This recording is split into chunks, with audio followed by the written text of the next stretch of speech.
15,000க்கு உள்ளவங்களுக்கு வந்து செட் ஆகாதுன்னு நான் சொல்லல. 15,000க்கு மேல உள்ள 15,000மோ அதுக்கு கீழயோ சம்பாதிக்கிறவங்களுக்கு, அந்த எமர்ஜென்சி ஃபண்ட் கிரியேட் பண்றதுக்கான ஆப்பர்ச்சுனிட்டி கம்மி. புரியுதுங்களா? ஏன்னா அந்த 15 பத்தல. எங்கேருந்து வந்து எமர்ஜென்சிக்கு இருக்கு. இப்ப 25,000 அப்படிங்கும்போது compared to 15,000, 25,000 is bigger money. கரெக்ட்டா? நான் முன்னாடியே என்ன சொன்னேன்னா, 25,000த்துல வந்து 25,000மோ, 30,000மோ எதா இருந்தாலும் 20% நான் சேவ் பண்ணணும்னு சொன்னேன். இப்ப ரூ. 25,000 தான் ஒருத்தர் சம்பாதிக்கிறாரு அப்படின்னதுன்னா, 20%ங்கிறது எவ்வளவு? ₹5,000.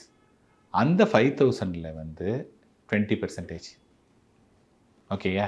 எவ்வளவு ரூபா? அதெல்லாம் கேட்காதீங்கன்னு சொல்றேன். 5,000ல 20%னா ₹1,000. புரியுதுங்களா? அதாவது அந்த ரூ. 1,000 நம்ம வந்து எமர்ஜென்சிக்குன்னு வச்சுட்டு ரூ. 4,000 நம்ம இன்வெஸ்ட் பண்ணலாம். இப்ப என்ன அது ஃபர்ஸ்ட் மாசம் ரூ. 1,000. ஸோ 1 இயர்ல ஒரு ₹12,000 வந்துருது.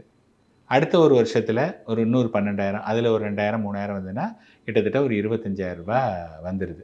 ஸோ ஒரு 2 வருஷத்துக்கிட்ட ஒரு 1 மாசத்துக்கான இது வந்து நமக்கு கிரியேட் ஆயிடுது. கரெக்ட்டா?